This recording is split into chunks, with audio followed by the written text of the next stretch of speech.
I have found that AI has really helped me do my work faster. Just for example, I had a client who was a travel agent. We were sending people sales emails, 3 different categories of people, 3 different voices, 3, like in within a sequence, we could have at least 15, 20 emails. In reality, could I have written those with different voices and perspectives? Yes. Would I have wanted to sit down and take 3 days to write 60 different emails? No. Nobody needs a scheduler. They have Calendly. Mhm. Calendly embeds into most platforms, most websites, so they don't need a scheduler. You have to figure out where the human touch point is. I know in one of Mhm. our meetings, when we talk about setting up automations, I always say that there is always at least one human touch point in every automation. That is you. You've set up the automation and you are that human touch point. I definitely feel like people have to upskill if they want to be competitive in That's a this. lot of upskilling, given what you said about It's programs now. not. It's really not. The skills are not that difficult, and people do it every day. The information is on YouTube. Most of the things that I've told you right now, no one sat down and taught me. The VA space is contract work. Um, Mm.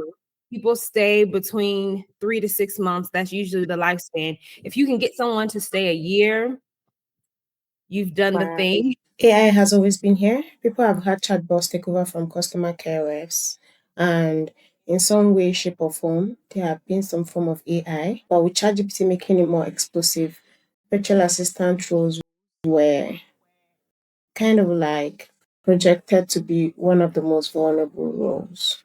How has that played out based on your experience? Hi, my name is Chika, and this is Syntax and Script. I've enjoyed working on this and hope that you find these episodes as stimulating as I have, or even more. It is my pleasure to welcome you to Conversations on Tech and AI.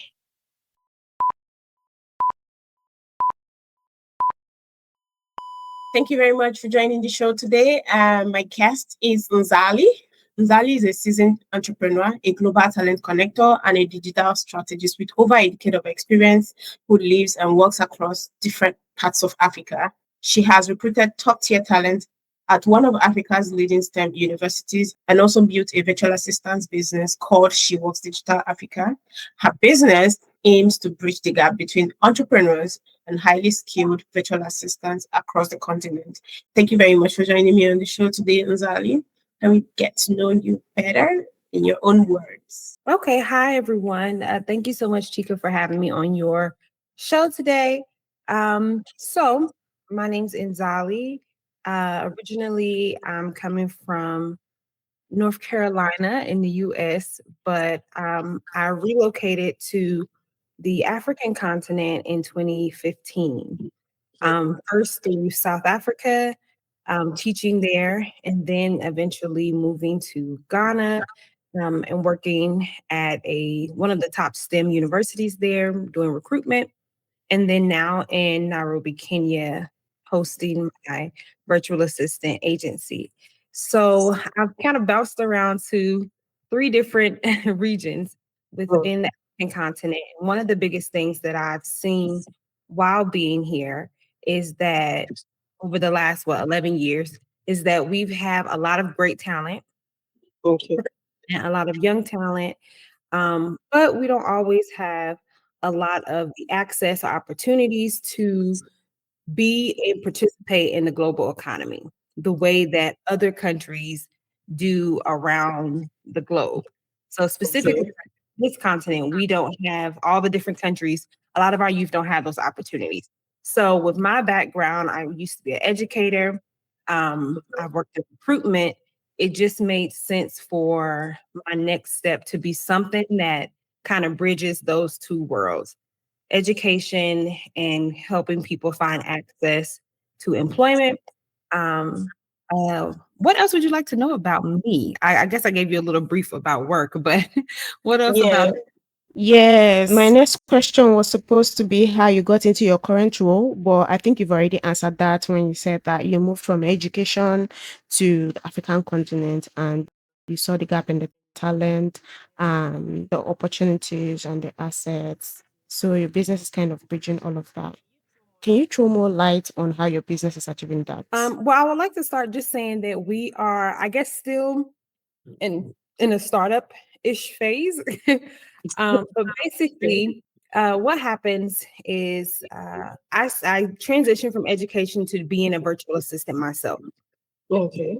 So one of the biggest reasons that I transitioned from the 9 to 5 clock in work is because personally, I was becoming a caretaker for my mother, and I had to do a lot of traveling back and forth from Ghana to the US.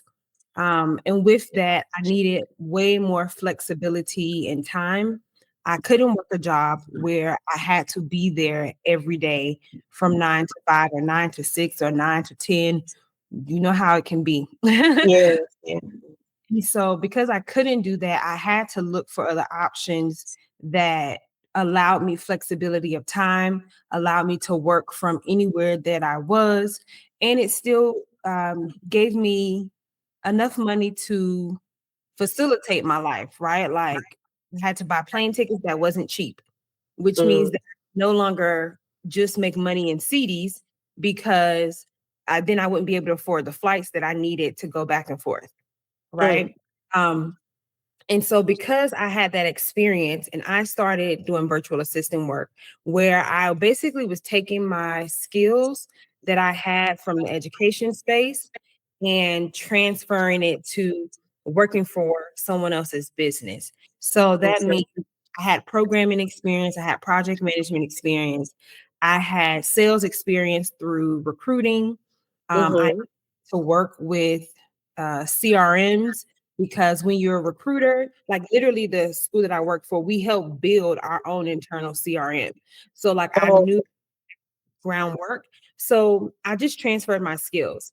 And then at one point, it was like, okay, I had clients, and then people were reaching out to me as like referrals, but I couldn't take them because I didn't have time. And on the other side of that, I want to button at this point. You didn't have time because your job did not allow you time to do the side. no, as a virtual assistant, I had too many clients. So I didn't to take on more clients. Okay. If that makes sense. For me, I don't like to take on more than 3 clients at a time. Number one, because the whole point of me doing virtual assisting is that I have flexibility in my time. If I have more than 3 clients, then I'm just on my computer all day, every day. And that So kind of defeats the purpose of the whole arrangement, right? exactly. So because I couldn't take on any more people for myself, but I knew some of my students had graduated from the university. They were doing their national service. Some of them were still looking for stuff, looking for work, looking for little things here and there. There's some people that I just knew from in the community who were looking for things. So I just started to informally connect people, right? And then I was like, well, wait a minute. I had worked under an agency before. And so I'm like, wait a minute, What kind of agency? A virtual assistance agency? a virtual assistant agency. So they help find me clients. So my first client was a sorority sister of mine. I just put it out there that I'm looking for work. I'm doing virtual assistant work. She hired me to work for her med spa company. And so doing like scheduling and setting up her social media pipelines and all that kind of stuff. And like client onboarding. Then I joined the agency. And in the agency, they post jobs and you can apply for a job. So once I had, her plus 2 clients from that agency, I was like, I can't do anymore. I was still kind of connecting people when people would refer people to me. And then I was like, well, wait, I can do this, right? I can do the agency because I'm here. And at that time I was in Ghana. I'm in Ghana. There's plenty of people who want work. Doing this anyway, right? I'm connecting people anyway. So let's just kind of make it a thing. And so that's when I registered SheWorks Digital Africa in Ghana. And really works out for me because I kind of have a foot in each place. It's easy for me to help like set up people's payments, because I still have US banking, I have Ghanaian banking. And it just worked out. It like naturally kind of flowed. And So, it kind of yes, has I can see because you already had the template from working with the agency, and then you already had a pipeline of people both in the US and in Ghana as well. yeah. So it just kind of flowed naturally. It was just like a natural progression. And that's how we've gotten to kind of where we are today, where I think we've placed at least 6 women here and there, clients, the VA space is contract work. Mm, People stay between 3 to 6 months. That's usually the lifespan. If you can get someone to stay a year, you've done the wow. thing, right? If you can stay with people more than 1 year, you've really done the thing. But typically between 3 to 6 months is what I've noticed is the average that people keep a client. Okay. Yeah, and so we've done that, and we're still doing it, still trying to grow, get more women to, just be a part of the platform. And then as jobs become available, we post them, people apply, and then the client selects who they would like to use. Yes. I like that you mentioned the lifespan of VAs with clients. I want to talk about the lifespan of VAs on the road. Do they normally transition to other roles while they're on the job? Do they have like a lifespan of when they want to terminate their careers?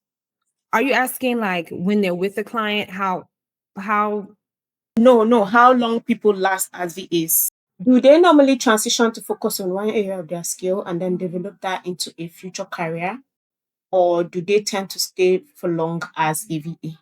Well, honestly, it really depends on the person and if they are okay with the hustle of finding clients. So for Mhm. people who don't like to, like, you don't want to have to find your own clientele, they don't stay in this industry very long Yes. because the hardest part of VA work is finding clients. Okay. Right. Once you're with the person, it's usually easy, but it's the finding people that match what you're looking for. So typically I feel like people use VA work as like an in-between sometimes. To fill the Um, gap.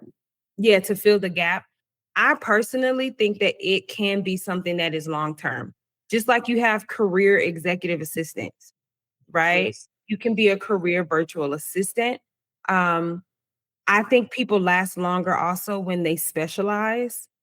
And I think that the VA space is moving away from administrative work and to more specialized talent, which means that like businesses need people who actually know something about sales, right? People need people who can not just schedule their social media posts, but like you really have digital marketing experience. Like you know how to, Somebody that's versatile, you can fit in anywhere.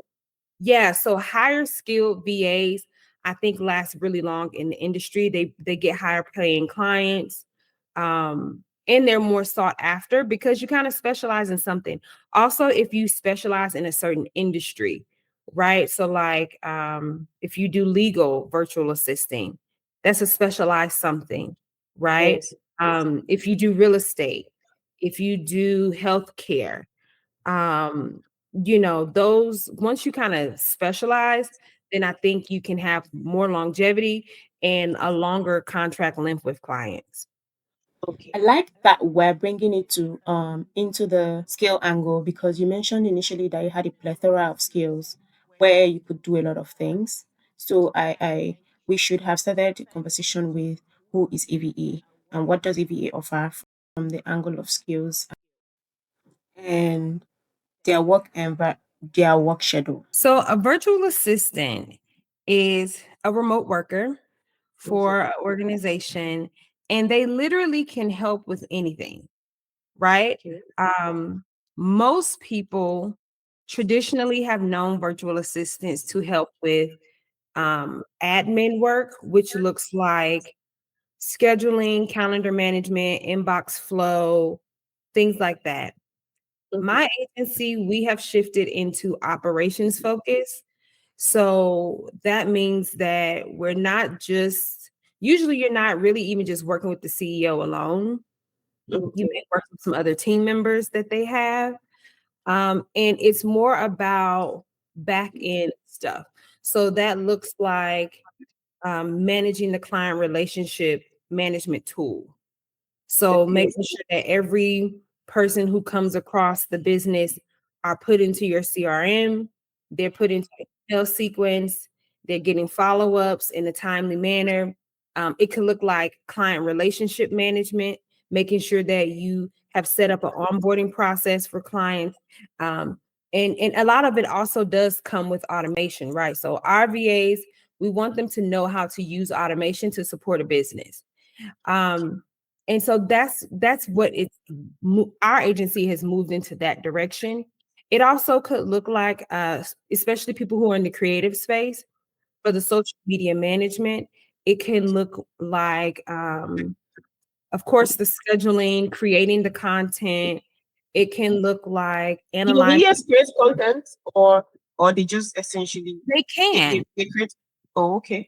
They can if that's their agreement, right? So the So thing all of this is based on the agreement the client be. Yes. So you and your client can set your agreement, right? So if you are a person who um, is a creative and you want to make graphics, like that's your thing, Okay. set that agreement. Like, I'm a virtual assistant, I create graphics, and go in and do that for them. Some people they want to call themselves digital marketers, but see, when I look at a person who says I'm a digital marketer, I don't see you as a contract worker. You are an in-house person that they are working with consistently. Virtual assistant, the biggest part of it, the differentiator is the time separation, right? I don't need to be on call with you all day, every day, facilitating the work, right? I have certain things that I'm focused on doing for your business. I do those things and then I pull out. When you say I am a digital marketer, when you say I am a human resource person, that means that you want to be a full-time employee. Virtual assistants are not full-time employees. I would never take a contract where I'm doing 40 hours a week for one person. Okay. That doesn't, you're not a virtual assistant. At that point, you're a full-time employee. If you're working with a US client, you need to have a W-2 tax form that they're giving you, or whatever the other tax form is that they would give you as an international employee. So that's the difference. And then with that, you're supposed to get benefits, certain I was coming to that, because once you start moving from contracts to permanent, there should be more added benefits, right? Yes. So VA workers are contract-based workers. You basically are exchanging your skills for the time and the money, and you don't really work outside of your scope. So it's like, that's why I said the conversation and the agreement that you have with the person is really important, so that you kind of know where you fall in the spectrum of what they need you to do. VAs also, sometimes you're working with a solopreneur, right? But oftentimes you'll probably be working with a small team.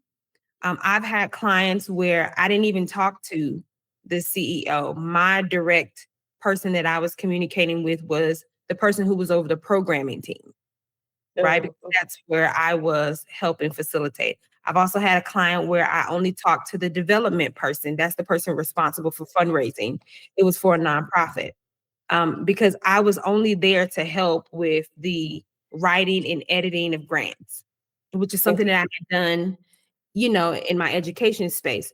So I only spoke to the development person. I didn't even know all the other people on the team, right? So VAs are specialized in the things that they do. You shouldn't be there for tons of hours. And if you are looking for that, then just be truthful. You're looking for full-time employment. And then you need to apply for jobs like that. But because you'll always be disappointed with the pay if you're looking for full-time employment and full-time employment rate. And that's just not what VA is. Like you now, a VA can get 3 clients that will end up at the end of the month, they get up to a full-time. Yes. Right? Or even more. Yeah, or even more. But I'm just saying, like, for one client, for you to expect to do like 40 hours a week, which is full-time work, for one client every week, that's a full-time job. That's not virtual assistant work. And with that, that basically means that you're going to be with that person all day. And I think you will be playing yourself short if you're doing full-time work only as a VA, because you're not getting any healthcare benefits, not getting any like saving retirement benefits. So I would not do that as a contract worker, and I don't get the other benefits of that type of labor. Okay. You mentioned automation, and part of this conversation is discussing how AI has disrupted or not disrupted the VA industry. One of the jobs that were exactly in the direct line of impact based on what people were saying when AI became more accessible. AI has always been here. People have had chatbots take over from customer care reps. And in some way, shape, or form, there has been some form of AI, but with ChatGPT making it more explosive, virtual assistant roles were kind of like projected to be one of the most vulnerable roles. How has that played out based on your experiences? I believe that if you are not a skilled and specialized VA, then yes, maybe, right? But the real reality is I have found that AI has really helped me do my work faster, right? So, okay, if I have a client who, just for example, I had a client who was a travel agent, and I was responsible for setting up all of her sales emails, her sale email sequence in the platform Keep. Now, without ChatGPT, Claude, and everything else, that means I would have had to have written those emails from scratch. We were sending people sales emails, 3 different categories of people, 3 different voices, 3, like in within a sequence, we could have at least 15, 20 emails. Right? If I had to create those, now I was an English teacher. In reality, could I have written those with different voices and perspectives? Yes. Would I have wanted to sit down and take 3 days to write 60 different emails? No. So what do? I go to ChatGPT or Claude. We train the AI for the voice of the company. Okay. The owner knows that this is happening. Like, this is not something, it's not a secret, right? This is what we're doing. This is the part of the practice. I train the AI for the company voice, meaning I'm feeding it the company's information so that it knows how to sound like what she wants it to sound like. We put in the information about the target audience, the 3 different buckets of people that we're doing, put in the information about the sales, and it drafts the emails. And all we have to do is tweak it. Then we had a graphics person. I pull in the graphics. And then my primary role was scheduling out all of the emails. And then if there was any issue with the automation as it was playing out, then I'm the human checkpoint to correct it. Okay. I felt like AI has definitely helped the VA space. If you're a person who is efficient, it definitely helps you get your work done faster.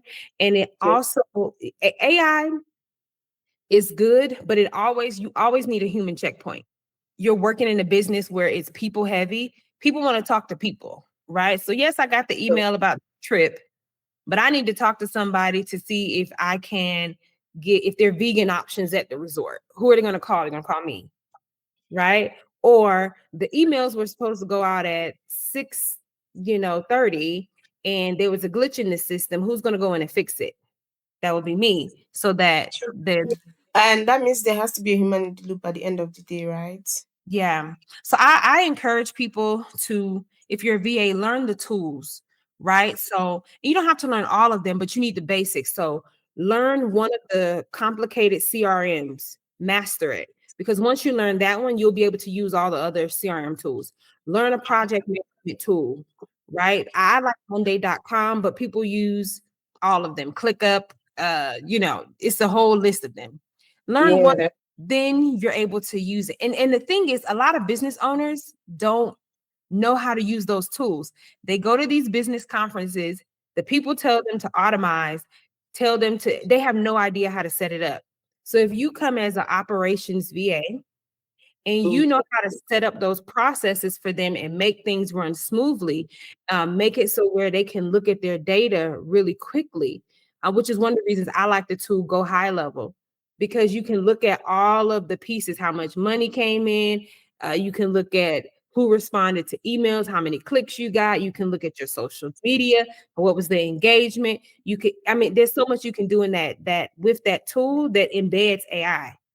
So I feel like utilizing AI to your advantage is what's going to set you apart as a VA, as opposed to saying, well, they can just have a chat bot, so they're not going to hire me as like a client relationship person. Well, somebody has to train the chat bot.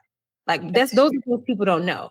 Like somebody has to put questions, somebody has to put in the responses, and a lot of business owners don't have time to even do that. They're thinking about other things, like how to bring in more clients. So if you can manage those things, then you are setting yourself apart and you'll probably get better clients. Yeah.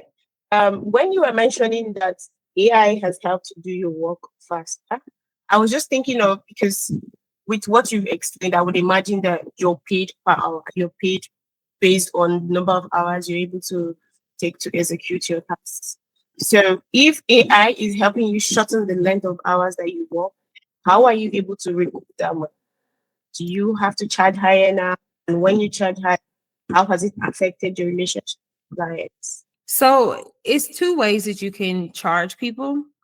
You can charge by hour, or you can give people packages, right? Like a monthly subscription. So that particular client, I found her through an agency. This was like back when. And so that particular agency charged a package. I got a certain amount per month. I've never really had clients who were like, you just monitoring your hours down to the T. So she didn't really care. She was just like, these are the things we need to get done for this week. Did they get done? At the end of the month, did all the things we need to get done get done? Okay, here's the payment. Right. So I don't encourage VAs to try to do per hour all the time. I would encourage you, if you're an independent VA looking for clients, try to do a package just because it's easier. But also you have to calculate your time well if you are doing per hour, right? So the hour that you spent training the chat about what you wanted should be calculated. The time you spent transferring that information into the platform that you're using for email marketing, do that. Your meetings, anytime where you're doing research for the client or research on how to do a particular thing, those are billable hours, right? Because those are things that you were doing. And when I say AI, I mean like in the VA space, I just gave the example of the drafting of the emails, but there's like, you still literally have to go in and put in the emails, right? You have to make sure that the graphics are correct, that the tagging is correct, segmentation is correct. All of those things also still take time, but it's a little bit less than if you were drafting everything from scratch. Again, I would just say make sure that you're actually counting all of your hours, because sometimes as VAs, you'll be online like researching something for a client and you don't calculate the hour. You only calculate time. We take walk of time. Yeah. I've seen and I've heard of AI agents generate posts and make the posts. People don't even have to be in the loop at some point. You just have to do the prompting and it does everything. You just have to keep an eye on things. So that has kind of like reduced the need for a human VA. Because you mentioned somebody that's a VA training the chatbots. I would imagine that if I'm training the chatbot is taking up the hours I could have built in future. How are VAs kind of like cushioning themselves to be able to still be relevant? Are people trying to pivot away from core VA roles and becoming more extremely specialized? I know you mentioned being specialized like from the legal angle and all of that. How are people just making themselves more relevant for the future? To be honest, I don't see that happening a lot. I'm in a lot of like Facebook groups with VAs and just different platforms where VAs congregate. And I don't see people doing it a lot. What I see are people who already had the skills in those spaces doing it. And then I see an influx of people who are new to the space, still thinking it's what it used to be. And a lot of these VA training programs, the ALXs, they are not training people for where the industry is in 2026. And I'm saying that because I get a lot of inquiries for people who want to be in SheWorks Digital Africa. They've gone through those Training programs. those training programs, and I'm looking at their portfolio of work from the training program, and it's literally still just like calendar management.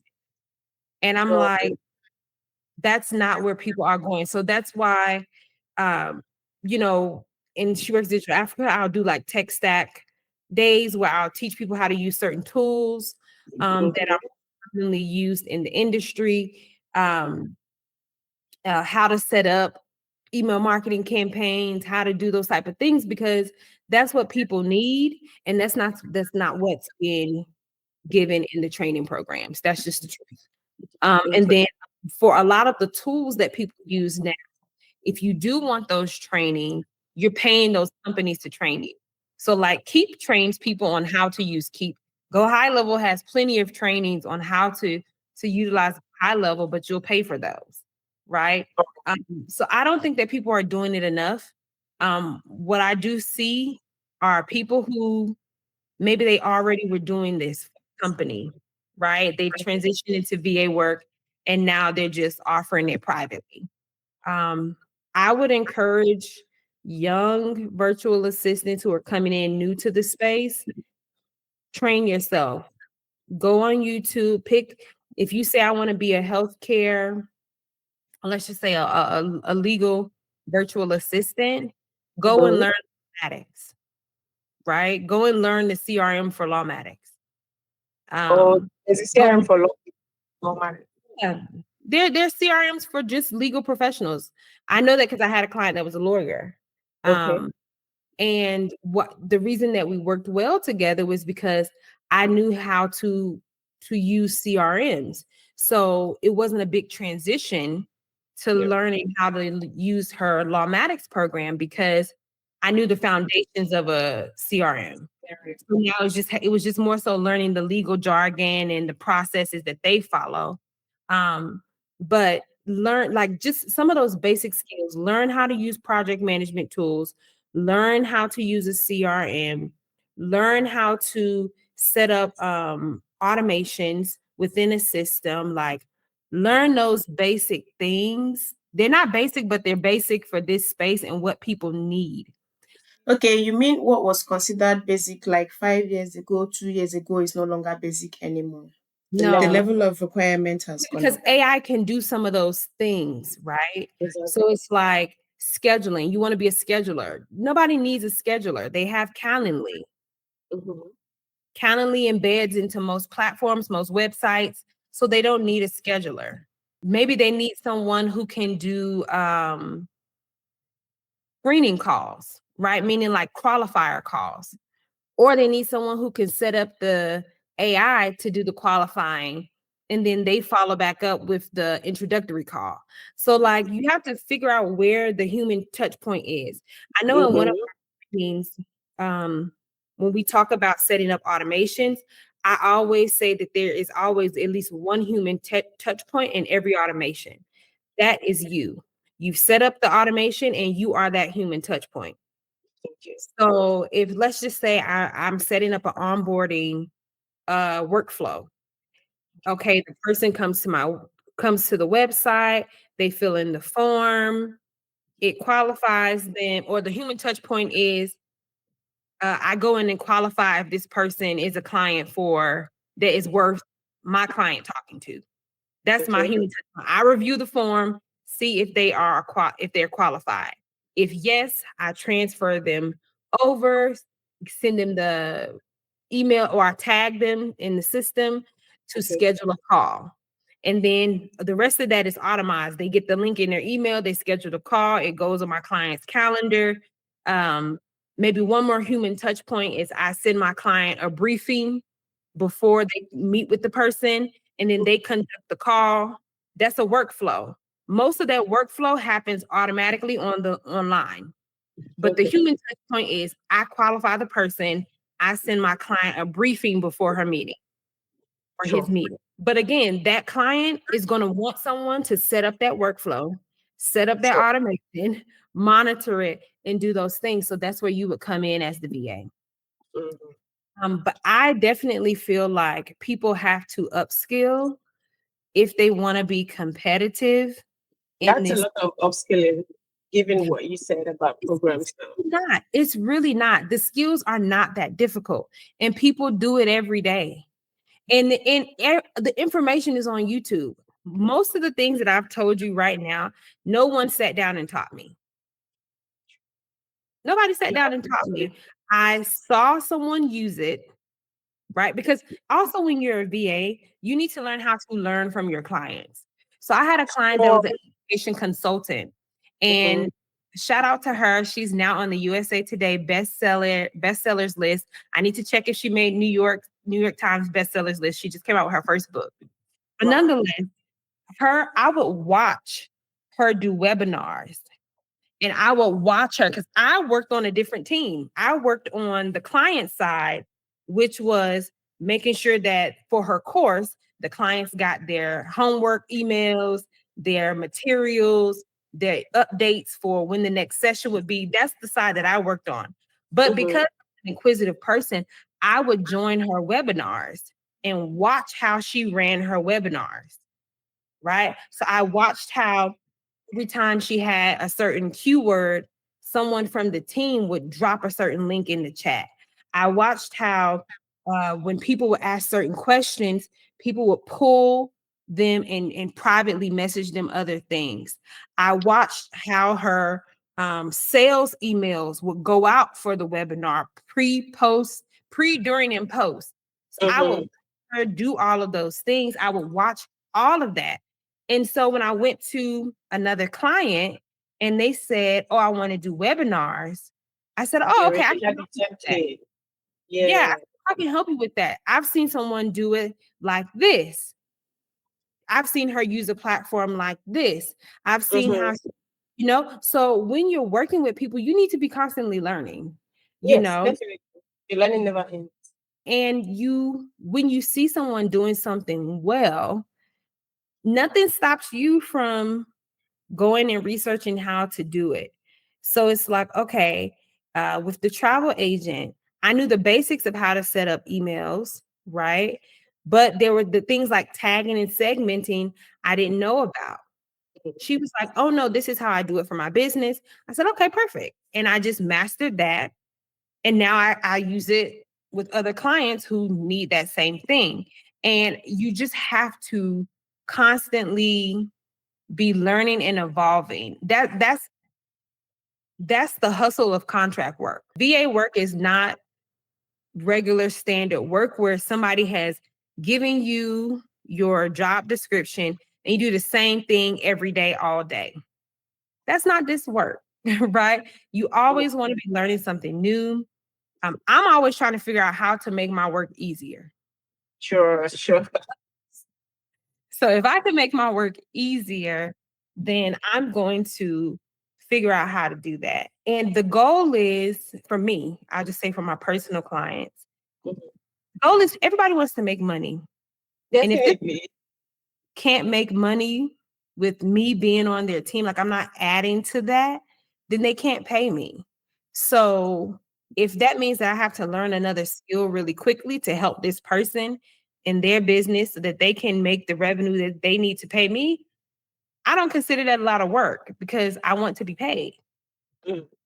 If you don't have like that kind of spirit about you, then I don't know if this is going to work. But if you're a person who constantly doesn't mind learning new things, I think this is a great space. I also think because I'm coming from the education sector in the US, you're constantly, as an educator, you're constantly going to trainings, conferences, professional development. It's something that happens all the time. Every time there's a new curriculum, there's a change in something. You're always changing up your things. And because that was my background, that doesn't seem abnormal to me. Right. Even with students, right? Every student is different. What worked yesterday for your first block is not going to work tomorrow for your third block. They're different people. So you're gonna have to change it up. So that has always been a part of my work life culture. So now in the VA space, I treat it the same. I need to always be improving, always learning something different.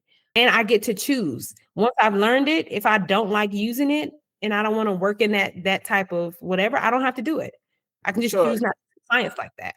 Who need that? I think that's one of the best parts of being a VA. You get to choose the flexibility and then the ability to work remotely, which is something that a lot of people are really, really looking for since the remote workspace blew up and people are being asked to go back to working from the office. So I know you've touched all these points that I want to ask. I want to culminate all the points you've touched in a single question, which is, who is an ideal VA? And if somebody wanted to sign up with your agency as a virtual assistant, what qualities should that person come with?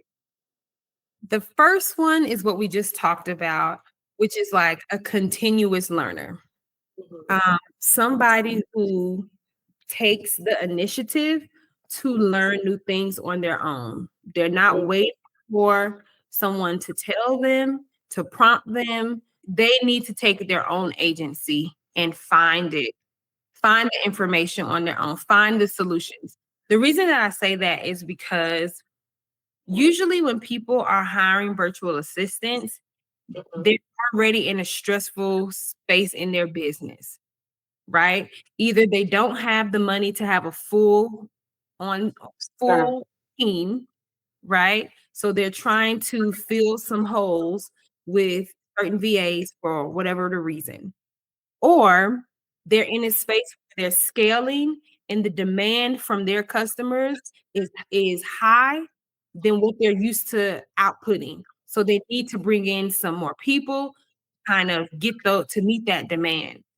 All of that means that that person, that business does not have time to tell you every little thing to do and to prompt you for every little thing. So big VA is a continuous learner, someone who solves problems without prompting. Okay. And you're coming with solutions. You're not coming to say, hey, this thing didn't work in the workflow. No, this didn't work. And this is how I feel like we should fix it. Is it okay? Great. Let me do it. Or this is how I fix it. You let me know if it's okay for you. So those two are the most important. The third is you have to understand that you are now an entrepreneur. You are not an employee, which means that naturally you have to put in more effort, and you have to find your clients. That's the part about it that is, again, a lot of VAs don't like you have to be able to, you need to know how to pitch yourself. You need to know how to have a conversation and tell people what you can do. Okay. Those are the things that people don't really like to do. And specifically in the African context, I think the way that we are kind of brought up with the idea of humility, we don't know how to sell ourselves all the time. Most of the time, the people who do are people who've gone through like entrepreneurship incubators or some this Or training. people who have businesses before. It's Yeah. easier for them to teach. Yeah. So a lot of us, that isn't our training. So we don't know how to do it, but you have to do it, right? Like if you want clients. So you have to try to switch over to the entrepreneurship mindset. That means that you're not waiting for a paycheck. You are creating your pay. You're creating your opportunities for yourself. And you really have to be a person who knows how to express what you're good at. And also know how to adapt what you know to all types of situations.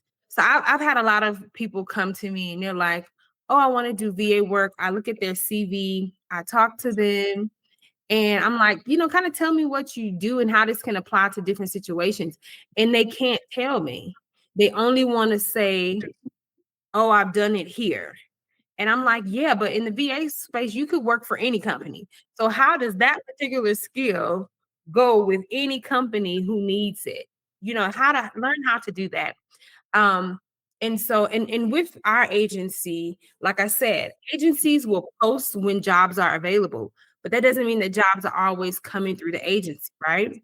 Yes, you always have to find your own on yourself. So you Yes, always so you also want to know how to still pitch yourself, right? So like if you come to SheWorks Digital Africa, there'll be a portfolio template that everybody will do and get, right? So you'll have a portfolio.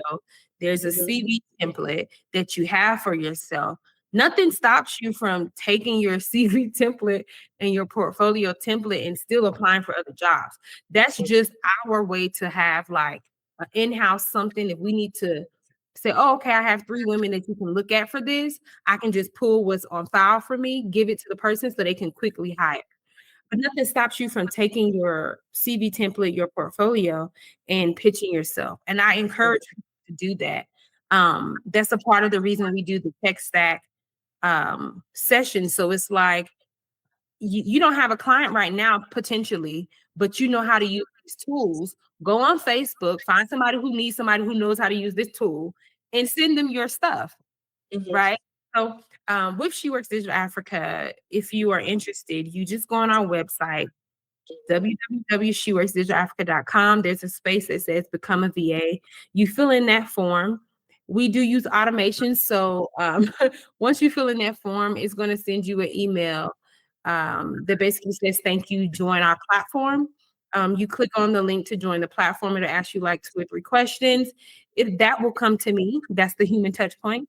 It'll come to me. I approve it. And then you're in our community page. The community page is just a collection of other VAs. People can post things that they know, funny, not funny, work related. If we do any training sessions, the videos are posted in there. Any community huddles is posted in there. It's really a community for VAs. And then, of course, when job opportunities are posted, you can apply for those opportunities. So that's really how you can work with us. But I do encourage people, again, always learning. Make sure you have an entrepreneurship type of mindset, like, solution focused. And you have to kind of just be willing to put yourself out there and go after things. Okay. Thank you so much for your time. That's about all the questions I have.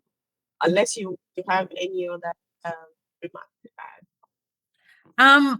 I would like to say that for African women who are looking to go into the virtual assistant space, right now, I would literally ask you sit down with your CV, look at every job that you've had, and beside that job title, because in Africa we get real hung up on titles.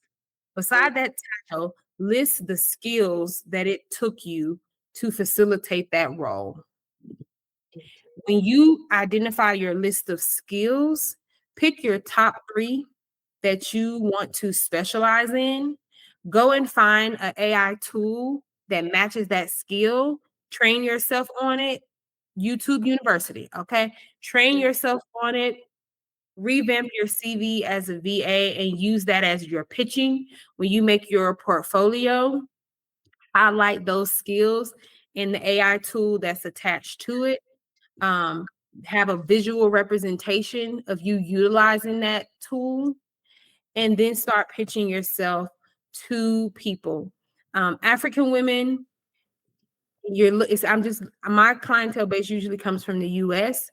Look for small business owners that are Black owned. They usually are more open to African VAs. And when I say small business owners, where can you probably find them? Every city in the US has like a business chamber. They call it Chamber of Commerce. Yes, Chamber of Commerce. The public libraries in different cities have a listing of all the businesses that are in their area. So let's just online.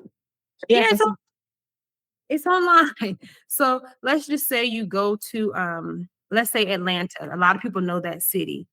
So just Google public library in Atlanta, click on one of them for a certain county, and put in the search engine business listings.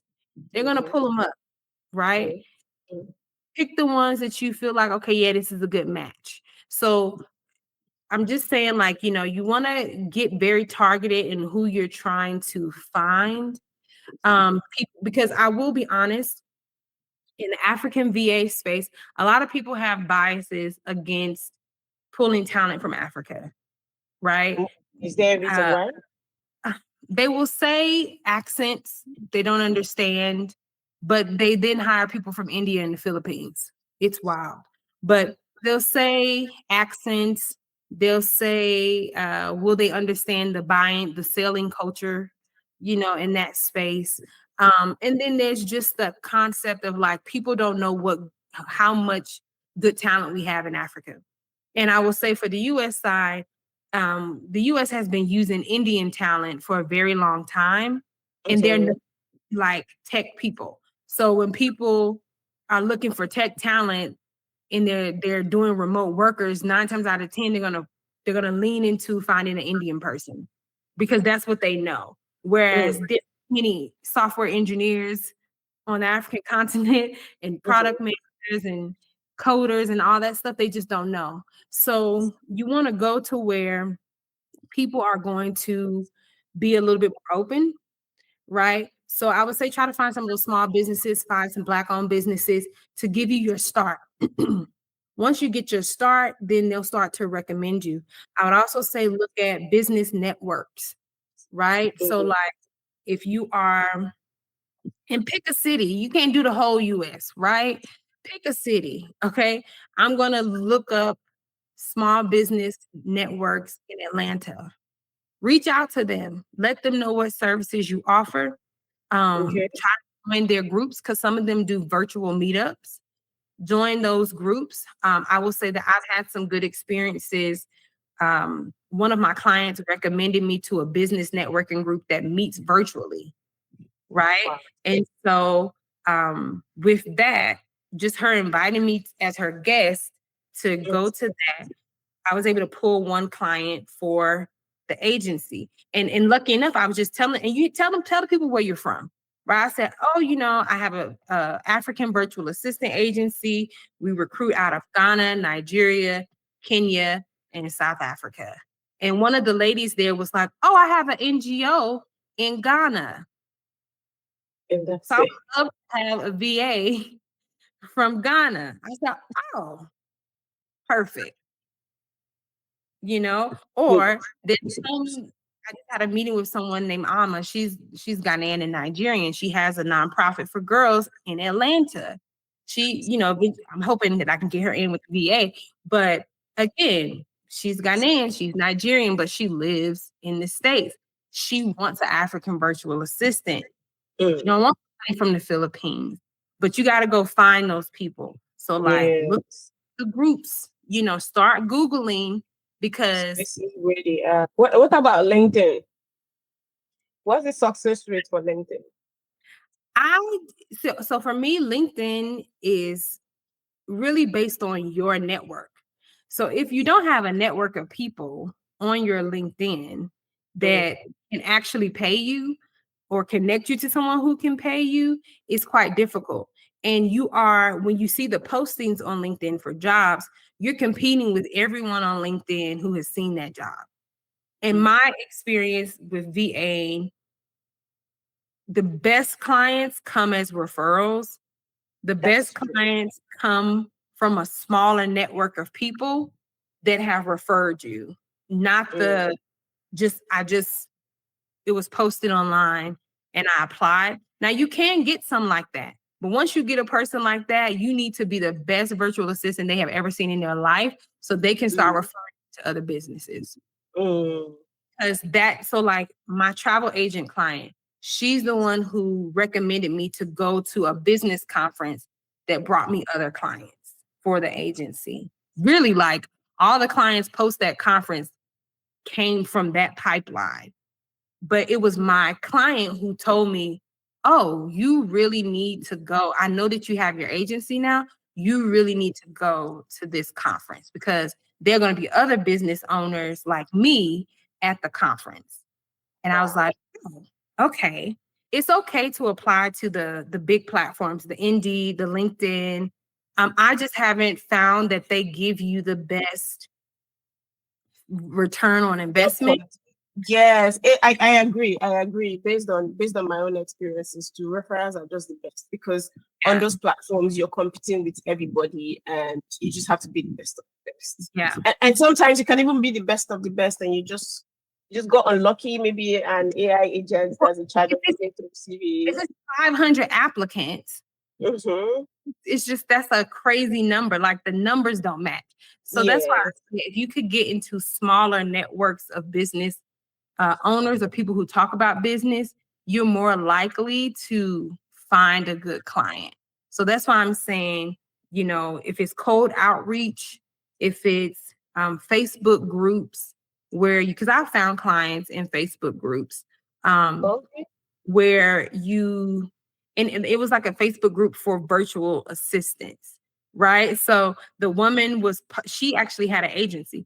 So she was an agent posting in that group for virtual assistants, right? Saying, oh, I have a client who's looking for And so in those spaces, I think you can get better luck because it's more personal. And then once you have your first really good client, then you really need to utilize them as a resource.